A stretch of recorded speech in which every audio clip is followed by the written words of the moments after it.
नमस्कार। The federal देश में आपका स्वागत है और आज हम चर्चा करेंगे बिहार विधानसभा चुनाव को लेकर, खास तौर से क्योंकि चुनाव की तारीखों का जैसे नजदीक आता जा रहा है, वैसे ही सीट शेयरिंग को लेकर जो है, चाहे हम एनडीए की बात करें, चाहे महागठबंधन की बात करें, दोनों तरफ अब उसमें तेजी आ रही है। और अलग अलग जो दोनों गठबंधन के घटक दल के जो नेता हैं, उनके भी बयान कई सामने आ रहे हैं।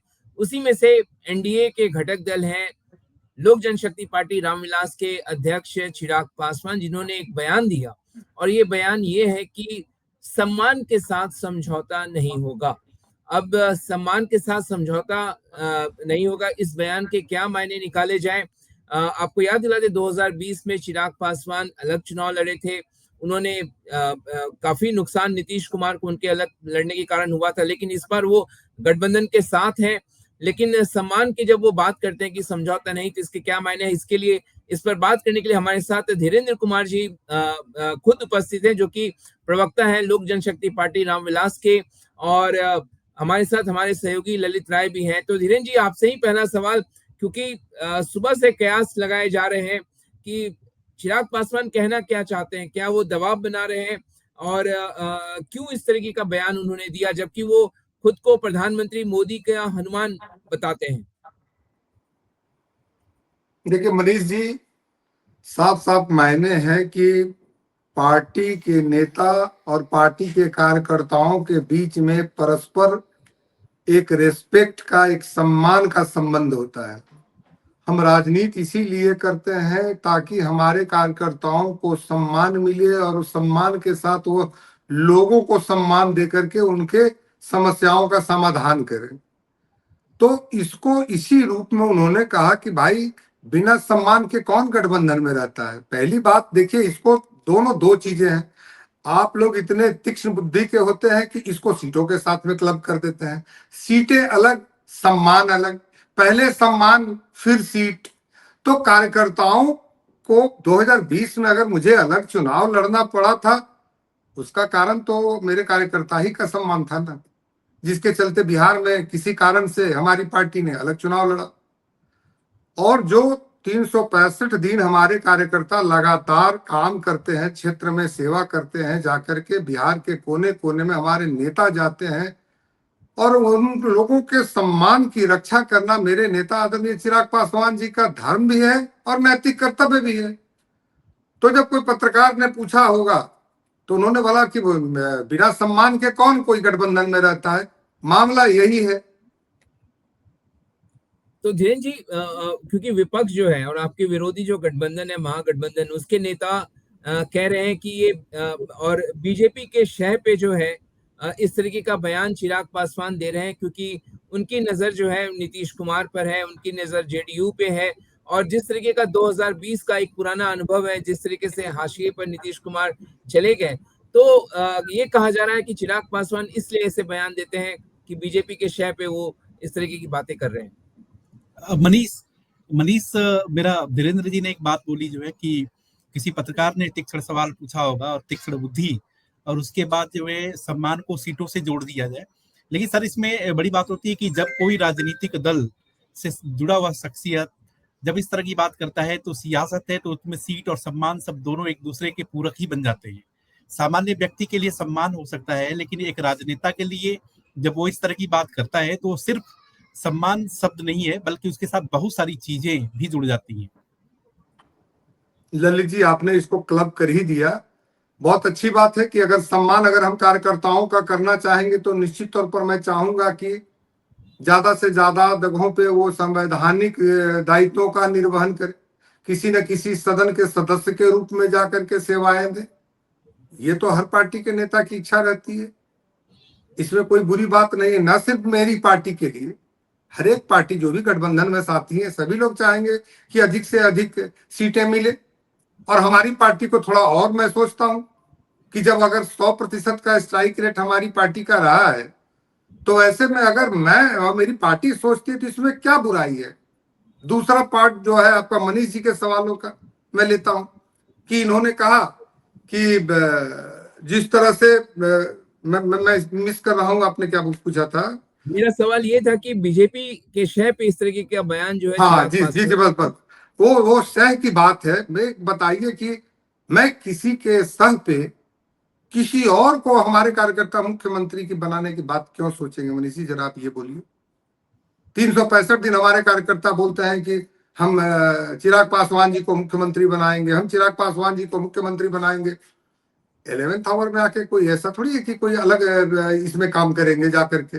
हाँ, हमारे नेता को यह अधिकार जरूर है कि वो जिनको चाहे अपना नेता बना ले नेतृत्व के लिए, वो उनका विशेषाधिकार हो सकता है। अनुशासित सिपाही होने के नाते पार्टी के तमाम नेता और कार्यकर्ता उसका पालन करेंगे, लेकिन एज ए वर्कर जिला स्तर पर पंचायत स्तर से लेके, अगर मैं राष्ट्रीय प्रवक्ता नहीं हूं, एक साधारण कार्यकर्ता के रूप में सोचूंगा, तो मेरी तो यही इच्छा होगी कि अगले मुख्यमंत्री के रूप में मैं अपने नेता को देखूं। ये हमारा व्यक्तिगत राय है मेरी। जिस तरह से बिहार में हमारे नेता के पीछे युवाओं और महिलाओं का जो MY समीकरण का एक नया परिभाषा मेरी पार्टी ने दिया, और न सिर्फ परिभाषा दिया बल्कि उसको चरितार्थ करके भी दिखलाया लोकसभा के चुनाव में कि 33% से ज्यादा 40% महिलाओं को हमने सीटें दी, युवाओं को भी हमने सबसे ज्यादा, सारे लोग युवा है। तो MY समीकरण की जो बात पहले राष्ट्रीय जनता दल के लोग एक कास्ट को इंडिकेट करते थे, आज हमने उसको लार्जर स्केल पर ले जाने का काम किया। जो आदरणीय प्रधानमंत्री जी की बात थी, युवा प्रदेश, युवा देश, दुनिया में सबसे ज्यादा यहाँ पे हम युवाओं की बात करते हैं तो तमाम वैसे जात वर्ग समाज मजहब के लोग हैं, युवा तो युवा होते हैं, तो उनकी बात मैं कर रहा हूँ। महिलाओं को अगर हमने नारी शक्ति वंदन अधिनियम अगर दिया है, अगर उसको हम आगे बढ़ाने की बात करते हैं, तो भी मैं प्रधानमंत्री जी के उन नीतियों को आगे लेकर के जाने का काम करता हूँ।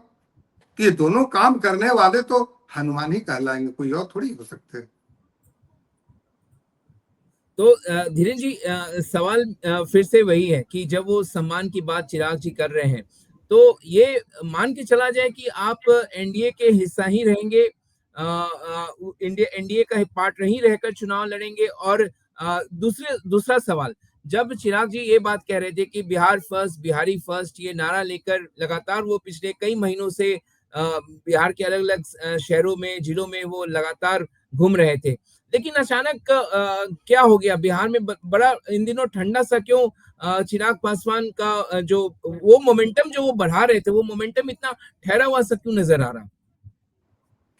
मनीष जी, मुझे लगता है कि आपका ध्यान इधर गया होगा सबसे लास्ट में। पिछले 3 महीने से लगातार हर एक प्रमंडल में नव संकल्प सभा के नाम से एक कार्यक्रम चल रहा है, जिसको मैं लगातार, उस कार्यक्रम में मैं और मेरे प्रभारी बिहार के जमुई के सांसद हैं आदरणीय अरुण भारती जी, वो लगातार इन कार्यक्रमों को देख रहे हैं। और कोई भी ऐसा प्रमंडल नहीं रहा हो, शाहाबाद जो सबसे कमजोर एरिया माना जाता था एनडीए का, आज वहीं से मैं छपरा से, आरा से शुरुआत करते हुए आरा के बाद राजगीर आता हूँ, राजगीर के बाद मैं छपरा जाता हूँ, छपरा के बाद मुजफ्फरपुर जाता हूँ, मुजफ्फरपुर के बाद पूर्णिया में परसों मैं खत्म करता हूँ, गया जी में करता हूँ। और सभी जगह लाखों में लोग आते हैं चिराग पासवान जी को चाहने वाले। और जो उनकी सभाओं में जो लोग आते हैं, अगर उनको शायद आपके रिपोर्टर नहीं वहां तक पहुंच पाए होंगे, तो दोबारा मैं आपको वीडियो भेजूंगा, आप देख करके पता कर सकते हैं सर्वे करके कि हमारे नेता की चाहत बिहार के आम आवाम में कितनी बड़ी है। लगातार हम लोग कार्यक्रम कर रहे हैं, और कार्यक्रम में मुझे लगता है कि बिहार में आदरणीय प्रधानमंत्री जी के बाद कोई ऐसा दूसरा नेता नहीं है जिनके कार्यक्रमों में इतनी बड़ी संख्या में, इतने उत्साह के साथ लोग जुड़ रहे हैं। तो यह एक बहुत बड़ा संकेत है मनीष जी। धीरेन्द्र जी, लेकिन एक सवाल है यहाँ पे कि बिहार वोटर अधिकार यात्रा में मैं मतलब गया था और मनीष भी गए थे उसके पहले, स्पेशल इंटेंसिव रिवीजन का जो मुद्दा था उसको कवर करने के लिए। और हम दोनों लोगों ने जब ऑब्जर्व किया कि खासतौर से जो आपकी पार्टी का जो वोटर है उसको एक नाम स्विंग वोटर के तौर पर देखा जाता है कि ये झूलने वाला है, कभी इधर कभी उधर। और इस बार भी ये मतलब वहां पे जमीन पर ये तरह तरह की बातें आ रही थी कि अगर जो MY समीकरण आरजेडी का है, अगर उसमें से ये स्विंग अगर करता है तो निश्चित तौर पे क्या है कि एनडीए को एक बड़ा नुकसान का सामना उठाना पड़ेगा। तो ये जो स्विंग का जो कॉन्सेप्ट है कि वो आखिरकार ये जमीन पे बार बार आ रहा था, जो है कि ये स्विंग शब्द आ रहा था। मुझे समझ में नहीं आ रहा है कि स्विंग कब हुआ है। मेरे वोटर जिधर भी हमारे नेता रहे हैं, लगभग आप देखिए कि पुराना ट्रैक रिकॉर्ड भी कि 10% हम अगर 133 सीटों पर मेरी पार्टी ने चुनाव लड़ा 2020 में, तो हमारे वोट प्रतिशत 6% के आसपास में रहा। अगर मैं उसको 243 सीटों पर अगर लड़ता तो यही 10.32 आ जाता। तो 10% वोट के साथ में हमारे नेता आज बिहार में अपनी पहचान और अपनी पकड़ बनाए हुए हैं। इसको आप इस तरह से नहीं ले सकते हैं कि स्विंग करता है, बल्कि मैं ये कहूंगा कि हमारे वोटर जो हमारे नेता में आस्था रखते हैं वो तो पूरी तरह से इंटैक्ट है। हाँ, जिधर हमारे नेता जाएंगे उनके चाहने वाले उधर जाएंगे तो उतना तो स्विंग करना ही चाहिए। अगर स्विंग नहीं करते हैं तो फिर नेता और नेतृत्व तो कैसा। तो इसको आपने जो स्विंग कहा है, स्विंग है, लेकिन नेता के साथ में स्विंग है, न कि नेता कहीं और वोटर कहीं और। इस टाइप का कोई ट्विस्ट, कोई स्विंग नहीं है हमारे वोटरों में। तो धीरेन्द्र जी, अगर चिराग कह रहे हैं कि सम्मान के साथ समझौता नहीं होगा, तो बिहार में लोक जनशक्ति पार्टी रामविलास कितनी सीटें मिलेंगी उनको, जो कि उनको लगेगा कि ये उनके सम्मान के साथ समझौता नहीं है, वो सम्मानजनक है? आप लोग कितने सीटों पर चुनाव लड़ने की तैयारी कर रहे हैं? ये विशेषाधिकार मेरे राष्ट्रीय अध्यक्ष जी को है। उन्होंने कोई ना कोई अंक मन में तो जरूर बैठा के रखा होगा मनीष भाई। अब हमारे यहाँ तो देखिए, आज के समय में 243 विधानसभा में कम से कम 3 से 4 प्रत्याशी और मजबूत प्रत्याशी हैं, और इसका परिचय भी हम लोगों ने दिया है ना। बिहार में मेरी ही एक पार्टी थी जो अकेले में चुनाव लड़ने की हिम्मत दिखलाई, और फिर वही पर हनुमान तभी कहलाए जब हम भारतीय जनता पार्टी के खिलाफ में अपने कैंडिडेट नहीं दिए थे। तो आज हमारी स्थिति 10 से 14% वोटों के बीच में बनी हुई है। हाँ, ये अलग बात है कि अब कितने लोगों को समाहित करना न करना, ये राष्ट्रीय अध्यक्ष जी का विशेषाधिकार है। इस पर मुझे बहुत जानकारी नहीं है, टू बी वेरी फ्रैंक, लेकिन इतना जरूर है कि कम से कम इतने सीट जरूर आने चाहिए ताकि जो हमारी पार्टी का विजन है बिहार फर्स्ट, बिहारी फर्स्ट, उसको मजबूती से बिहार सरकार के कैबिनेट में रख सके और बिहार के विधानसभा में अपनी बातों के लिए भी आवाज उठा सके, लोगों को समाहित कर सके, लोगों के लिए काम कर सके। और जो नारा दिया गया था एनडीए में 225 फिर से नीतीश, तो 225 वाले आंकड़े के आसपास पहुंचाने में चूंकि मेरी पार्टी का स्ट्राइक रेट सबसे अच्छा है, उम्मीद मैं यही करता हूं कि ज्यादा सीट लेने के लिए मुझे ज्यादा सीटें दी जाएंगी। लेकिन धीरेन्द्र जी, यहीं पे एक सवाल है कि खास तौर से आपके एनडीए के गठबंधन में सबसे ज्यादा वोकल अगर कोई है आपके खिलाफ तो वो जीतन राम मांझी है, क्योंकि वो जेडीयू के खिलाफ उस तरह से नहीं बोलते, बीजेपी के खिलाफ उस तरह से नहीं बोलते, लेकिन उनको ऐसा लगता है कि उनकी कीमत पर आपको सीटें दे दी जाएंगी। तो आखिरकार ये इतना मतलब जो द्वेष वाला रिश्ता कह लीजिए, चाहे खटपट वाली बात कह लीजिए या कड़वाहट कह लीजिए, वो आखिरकार इतना क्यों है? मांझी जी के मन में चिराग पासवान को लेकर के, पार्टी को लेकर के इतनी कड़वाहट मतलब क्यों नजर आती है?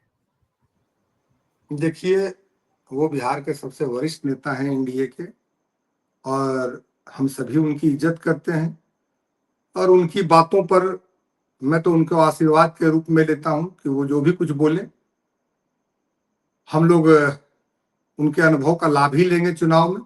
इससे ज्यादा मैं नहीं कुछ बोल सकता हूं। बहुत वरिष्ठ हैं और शायद उन पर प्रतिक्रिया देने लायक हमारी अभी स्थिति नहीं है। उनका 40 साल का राजनीतिक जीवन है, तो कुछ ना कुछ एनडीए को वो देंगे ही। कुछ बोलते हैं तो वो अपना बोलते होंगे, उनका बड़ा अनुभव रहा है, उस अनुभव के आधार पर बोलते होंगे। एनडीए के मजबूत रूप नेता है वो, और हम लोग चाहते हैं कि भाई उनके अनुभव का लाभ एनडीए को मिले। धीरेन्द्र जी, मेरा एक सवाल है। मैं बिहार गया था, पटना, तो कई ऐसे टैक्सी वालों से एक जो युवा है उनसे मेरी बात होती थी। वो चाहते हैं बिहार में नीतीश कुमार पिछले 20 साल से मुख्यमंत्री हैं, कोई युवा चेहरा देखना चाहते हैं। भले ही वो युवा चेहरा तेजस्वी हो, चिराग पासवान हो, लेकिन वो चाहते हैं कि बिहार के युवा अब किसी युवा को सर्वोच्च पद पर देखना चाहते हैं। आप इसको लेकर क्या सोचते हैं? आप लोग के मन में क्या है इस बात को लेकर? देखिए, लोगों की चाहत और मेरा मन, दोनों चीजों को एक साथ आप नहीं दे सकते। हमारा मन तो है कि मेरे नेता आदरणीय चिराग पासवान जी को मुख्यमंत्री बनाया जाए, और व्यक्तिगत रूप से अगर आदरणीय प्रधानमंत्री जी मुझे मौका दे तो मैं जाके उनसे निवेदन भी कर सकता हूं कि मेरे नेता आदरणीय चिराग पासवान जी को आप मुख्यमंत्री एक बार बनाए। क्योंकि भारतीय जनता पार्टी ने बड़ा दिल दिखलाया है।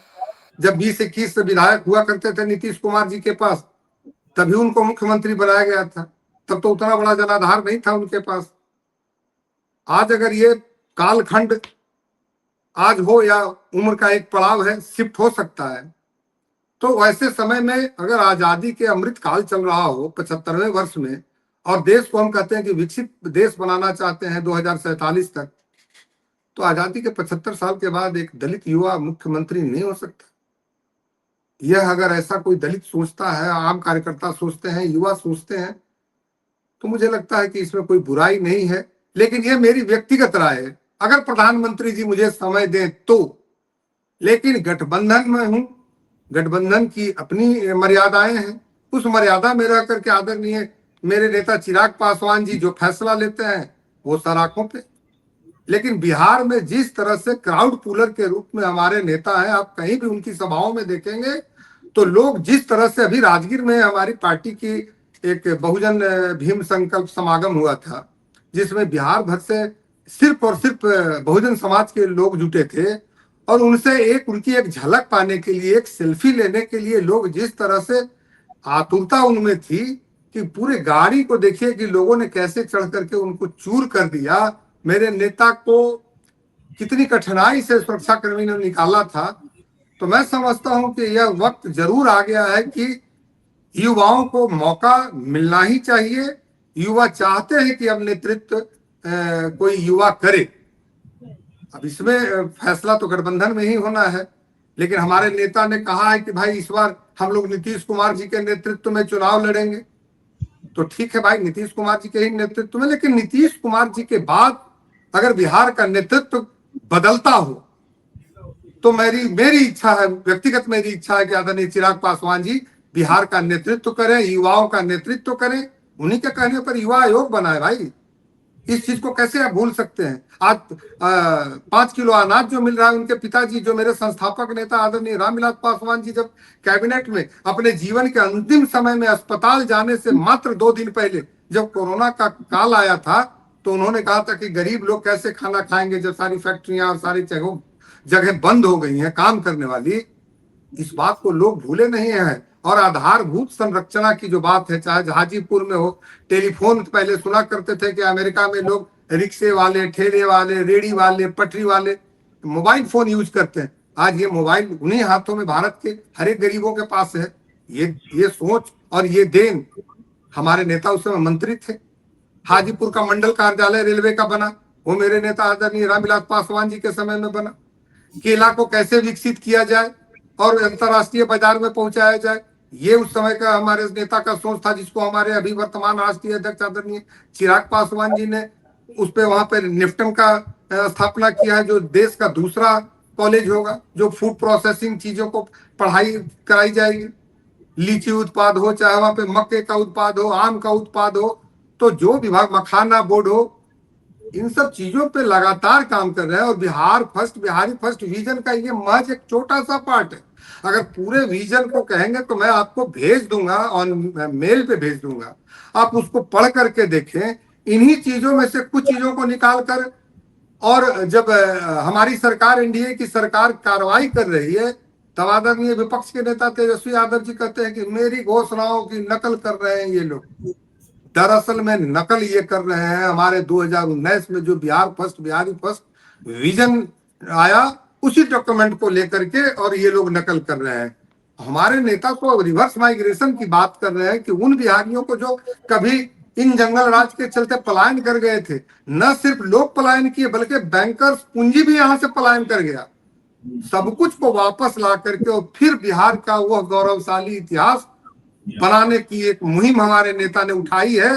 और इसीलिए हम लोग कहते हैं कि ये संकल्प जब भी मैं दोबारे कार्यक्रम में जाता हूं तो नए संकल्प के रूप में संकल्पित होता हूं, इसीलिए नव संकल्प सभा की जा रही है। धीरेन्द्र जी, एक सवाल है, आपने तेजस्वी यादव का भी जिक्र कर दिया, तो बड़ा एक अच्छी चीज है कि आपके जंगल राज, वो कहते हैं एनडीए में जंगल राज, आप कहते हैं महागठबंधन का जंगल राज, आरजेडी का जंगल राज, तो एग्जैक्टली ये जो जंगल राज है वो आखिरकार उनका जंगल राज और आपके यहाँ का जंगल राज, उसमें बेसिक बुनियादी फर्क क्या है?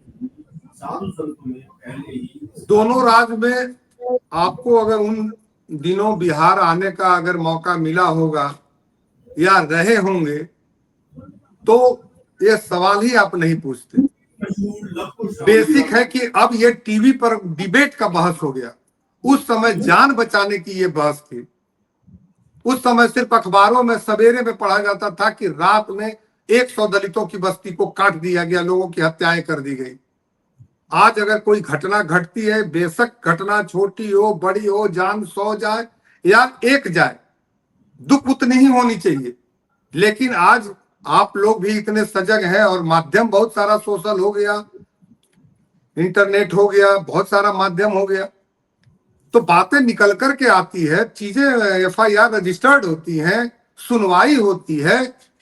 लेकिन जरूर जब जब गिरावट थोड़ी बहुत भी हुई है तो हमारे नेता ने आवाज उठाई है, इसलिए तब भी आप लोग आरोप लगाते हैं कि कहीं ये सीटों की दबाव की पॉलिटिक्स तो नहीं है। मैं अगर कोई बिहार में कोई गलती हो रही है, कहीं कोई हमारे सरकार से भी चूक हो रही है, अगर लोगों का कंसर्न है, हम पब्लिक लाइफ में जी रहे हैं, सार्वजनिक जीवन में हम सेवा का भाव रख रहे हैं, तो बात तो उठाएंगे। और गठबंधन की बात अगर मैं गठबंधन के अंदर करूं, आप लोग ये लोग सवाल उठाते हैं कि फिर ये टीवी कैमरे पर आके बोलने की क्या जरूरत है? क्या आपकी बातें गठबंधन में नहीं सुनी जाती? बेशक मेरी बातें गठबंधन में सुनी जाती है, लेकिन बिहार के 14 करोड़ लोगों को गठबंधन के लोग थोड़ी ना बताएंगे। ये तो बेहतर माध्यम आप ही हो सकते हैं। चूंकि सार्वजनिक जीवन है तो सार्वजनिक प्लेटफॉर्म पर ही आकर के बातें होनी चाहिए कि मैं जिनके लिए कंसर्न हूं, जिनके लिए मैं जवाबदेह हूं, उनके लिए मैं क्या कर रहा हूं, ये बात भी तो आप ही के माध्यम से लोगों तक पहुंचेगा ना। आप लोकतंत्र के चौथे स्तंभ हैं मनीष भाई, आपको कैसे इनकार किया जा सकता है कि आपको मैं कोई बात बिना बताए गठबंधन के अंदर में तो घोटाले और चोरी की बात हो सकती है, भलाई की बात तो सार्वजनिक की जाएगी। अगर कहीं पर मैं पुल बना रहा हूं, कहीं स्कूल बना रहा हूं, कहीं एरोड्रम बना रहा हूं, कहीं स्टेशन नया बना रहा हूं, नई ट्रेनें खोल रहा हूं, नई हवाई जहाज आ रहे हैं, नए एम्स बन रहे हैं, अगर इंजीनियरिंग कॉलेज हर जिला में दे रहा हूं, अगर डिप्लोमा कॉलेज में अनुमंडल में दे रहा हूं, डिग्री कॉलेज अगर मैं अनुमंडल में दे रहा हूं, पंचायतों में +2 का स्कूल खोल रहा हूं, इसको मैं पीछे में क्यों बात करूं? आपका माध्यम का क्यों नहीं इस्तेमाल करूं कि आम लोगों तक पहुंच सके कि सरकार आपकी सुविधा क्या कर रही है? धीरेन्द्र जी, एक आखिरी सवाल यहीं पे बाइंड अप करेंगे। पिछले 2 दिनों से अशोक चौधरी जो कि मंत्री हैं जेडीयू आपके एनडीए सरकार में वहां पे, और उनपे जिस तरीके से हमला किया जा रहा है जनसुराज की तरफ से, प्रशांत किशोर की तरफ से, आज देखिए आरके सिंह जो पूर्व ऊर्जा मंत्री हैं, आरा से सांसद थे, उन्होंने भी सवाल खड़े किए। इस पे आप लोगों का क्या रुख है? देखिए, सार्वजनिक जीवन में अगर किसी भी तरह का कोई आरोप लगाए, प्रशांत किशोर जी लगाए, वो विपक्ष में है या तीसरा पक्ष में है, गठबंधन के अंदर में, दल के अंदर में भी ये मांग उठती है।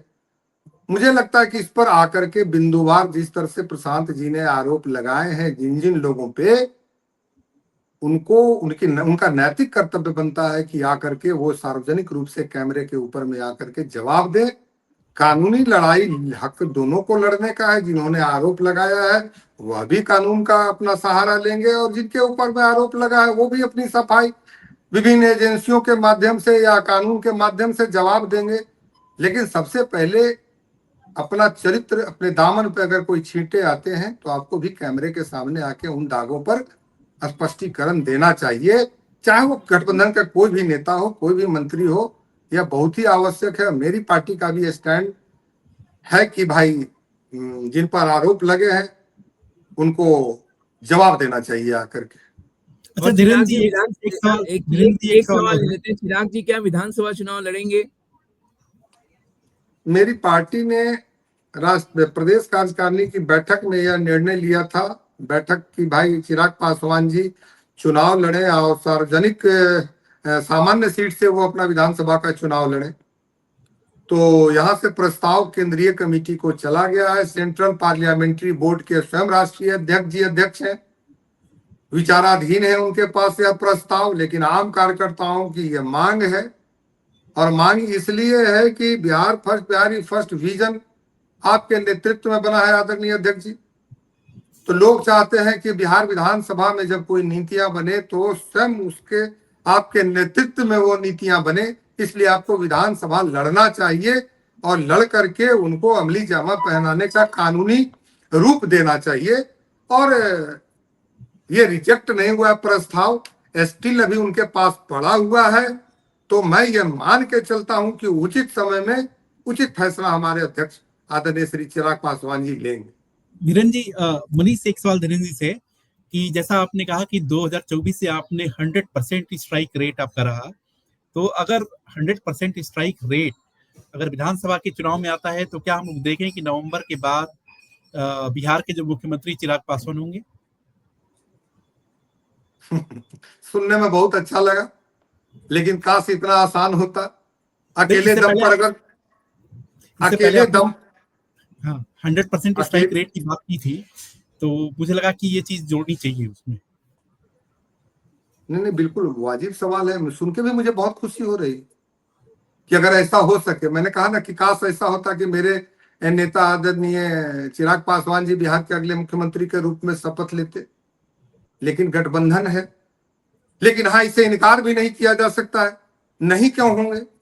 जब हम अगर मेहनत कर रहे हैं और गठबंधन में हैं, तो कब किसकी बारी आएगी किसको पता है। तैयारी तो करिए, तैयारी करने में क्या बुराई है। बिल्कुल। लेकिन एनडीए की मजबूत सरकार बनेगी। नेतृत्व निश्चित तौर पर हमारे नेता आदरणीय चिराग पासवान जी करेंगे। रूप क्या होगा ये अभी जनता के हाथ में है। मुख्यमंत्री के रूप में करेंगे कि किसी और रूप में करेंगे, ये तो बिहार के लोगों को तय करना है और गठबंधन के शीर्ष नेताओं को तय करना है। अगर मेरी पार्टी और मुझे करना होता तो आज ही कर दिया होता। तो बहुत बहुत धन्यवाद धीरेन्द्र जी, आज आपने समय निकाला। क्योंकि बिहार विधानसभा चुनाव के तारीखों का, क्योंकि चुनाव आयोग भी अगले हफ्ते टीम जो है जा रही है बिहार, और जैसे ही दस्तक देता है, तारीखों का ऐलान होता है, तो आपसे भविष्य में हम और जुड़ेंगे और बिहार अगर हम लोग पहुंचे तो आपसे मुलाकात करेंगे और वहाँ पे लोक जनशक्ति पार्टी की कैसी तैयारियां है उसका जायजा भी लेंगे और जमीन पे देखेंगे कि क्या वहाँ पे मूड चल रहा है बिहार में। तो आज आपने अपना कीमती समय निकाला द फेडरल देश के लिए, बहुत बहुत धन्यवाद, बहुत बहुत शुक्रिया। आपने विस्तार के साथ बताया कि चिराग पासवान जी की क्या तैयारी है और किस तरीके से आप जो है सम्मान जो है दल का उसकी रक्षा करेंगे। तो इन सब पे हमारी नजर रहेगी। बहुत बहुत शुक्रिया आपका आज जुड़ने के लिए। आप दोनों का भी बहुत बहुत धन्यवाद कि आपने बहुत अच्छे से हमारी पार्टी के बारे में जानकारियां ली और आप निश्चित आइए बिहार में। अब बिहार बदल चुका है, वो गाने में है सिर्फ कि आइए ना हमारे बिहार में मार देंगे कट्टा का पार में, वो दौर अब नहीं है। अब अच्छी सड़कें हैं, अच्छी सुविधाएं हैं, अच्छे एयरपोर्ट है। वेलकम। लगता है अचानक ललित उनका वो चला गया वीडियो। तो बहुत बहुत धन्यवाद ललित इस चर्चा में आपका जुड़ने के लिए। और दर्शकों से अनुरोध है कि अभी तक आपने द फेडरल देश चैनल को सब्सक्राइब नहीं किया है तो जरूर सब्सक्राइब करें, हमारे वीडियोस को लाइक करें, शेयर करें। कोई सुझाव है तो कमेंट बॉक्स में जाकर सुझाव भी दे सकते हैं। और भविष्य में इसी तरीके से हम अलग अलग लोगों के साथ चर्चा करेंगे, उनके साथ जुड़ेंगे और उनका जो पक्ष है वो आपके सामने लेकर आएंगे। तो बहुत बहुत शुक्रिया ललित, और इस चर्चा को यहीं पे विराम देते हैं। Thank you.